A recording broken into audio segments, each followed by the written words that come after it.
వీక్షకులందరికీ నమస్కారం. ముందుగా అమరావతి రాజధాని రైతులకి ఆంధ్రప్రదేశ్ ప్రభుత్వం గుడ్ న్యూస్ అందించింది.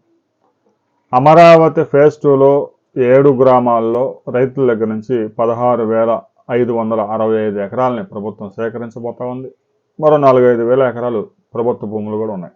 మొత్తం 20,000 ఎకరాల వరకు ఫేజ్ 2లో అమరావతి రాజధాని కోసం ప్రభుత్వం ల్యాండ్ పూలింగ్ చేస్తూ ఉంది. రైతులు కూడా ఆసక్తిగా భూములు ప్రభుత్వానికి అప్పచెప్తా ఉన్నారు.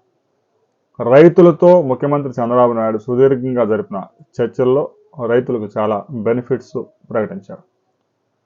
ఫస్ట్ ఫేజ్లో రైతులకి ఎకరాకి 30,000 కౌలు ఇచ్చారు. తాజాగా సెకండ్ ఫేజ్లో రైతులకి ఎకరాకి 40,000 కౌలు 10 సంవత్సరాల పాటు. అంతేకాకుండా ప్రతి సంవత్సరం 3,000 రూపాయలు పెంచుకుంటూ 10వ సంవత్సరం వెళ్ళేసరికి ఎకరాకి 70,000 కౌలు వస్తుంది. అయితే ఇక్కడ గమనించాల్సింది, రైతులకి 10 ఎకరాల కన్నా ఎక్కువ మంది ఉన్న రైతులు కేవలం 5% మంది మాత్రమే ఉన్నారు.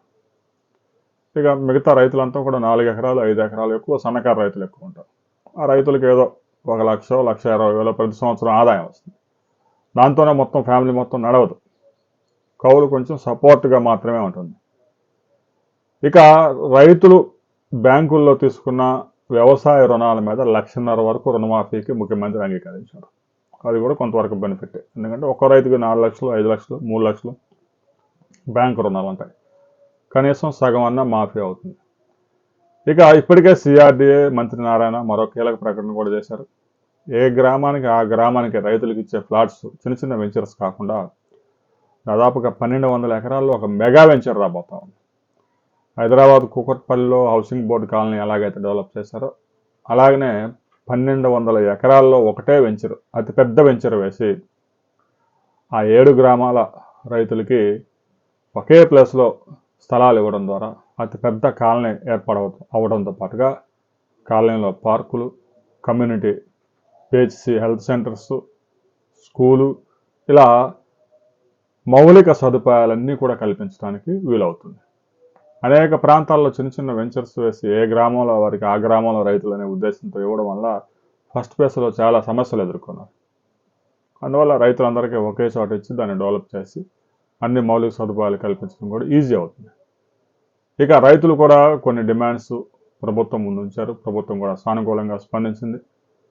రాబోయే కొద్ది రోజుల్లోనే ఫేజ్ 2 ల్యాండ్ పూలింగ్ కంప్లీట్ చేసి ఫేజ్ 3కి సంబంధించి కూడా ఒక కీలక ప్రకటన చేయబోతా ఉంది ప్రభుత్వం. ఫేజ్ 2లోనే స్పోర్ట్స్ సిటీ రాబోతా ఉంది, ఇంటర్నేషనల్ స్టేడియం కూడా రాబోతా ఉంది. ఇక పెదపరిమిలో అమరావతి రాజధానికి సంబంధించిన రైల్వే స్టేషన్ కూడా అభివృద్ధి చేయబోతా ఉన్నారు. ఇక ఇంటర్నేషనల్ ఎయిర్పోర్ట్కి సంబంధించి మంత్రి నారా లోకేష్ ఢిల్లీలో ఒక ప్రకటన చేశారు. అయితే అది ఏ లొకేషన్లో వస్తుందనేది ప్రభుత్వం చేతిలో కూడా ఉండదు. కేంద్రం నుంచి వచ్చే పౌర విమానయాన శాఖకు సంబంధించిన నిపుణులు సూచనల మేరకు దాన్ని ఏర్పాటు చేస్తారు. ఇప్పటికే 2-3 ప్రాంతాలు పరిశీలించారు. ఏ ప్రాంతంలో అనుకూలంగా ఉంటుందో చూసి ఫేజ్ 3లో ఆయా గ్రామాల్లో భూములు సేకరించే అవకాశం ఉంది. ఫేజ్ 3లో మరో 20 గ్రామాల్లో, ముఖ్యంగా పల్నాడు జిల్లా తాడికొండ మండలంతో పాటు గుంటూరు వైపుగా అమరావతి నగరాన్ని విస్తరించేందుకు ప్రణాళికలు సిద్ధం చేస్తున్నారు. ఫస్ట్ ఫేజ్లో చేపట్టిన పనులు దాదాపుగా పూర్తయ్యే సమయానికి ఫేజ్ 2లో కూడా ప్రైవేటు వ్యక్తులు పీపీపీ విధానంలో డెవలప్మెంట్ చేయాలని రాష్ట్ర ప్రభుత్వం భావిస్తూ ఉంది. ఫస్ట్ ఫేజ్లో డెవలప్మెంట్లు మౌలిక సదుపాయాలకు చాలా సమయం పట్టింది కాబట్టి సెకండ్ ఫేజ్, థర్డ్ ఫేజ్లో పెద్ద ఎత్తున పీపీపీ విధానంలో డెవలప్ చేసి రైతులకు 1 సంవత్సరంలోనే ఫ్లాట్లు ఇచ్చేందుకు రాష్ట్ర ప్రభుత్వం ఏర్పాట్లు చేస్తూ ఉంది. దీనికి సంబంధించి ఫేజ్ 3కి సంబంధించి కూడా ప్రభుత్వం త్వరలో ఒక ప్రకటన చేయబోతా ఉంది. ఎన్ని గ్రామాల్లో ఫేజ్ 3 ల్యాండ్ పూలింగ్ ఉంటుంది అనే వివరాలతో మరో వీడియోలో మనం కలుసుకుందాం.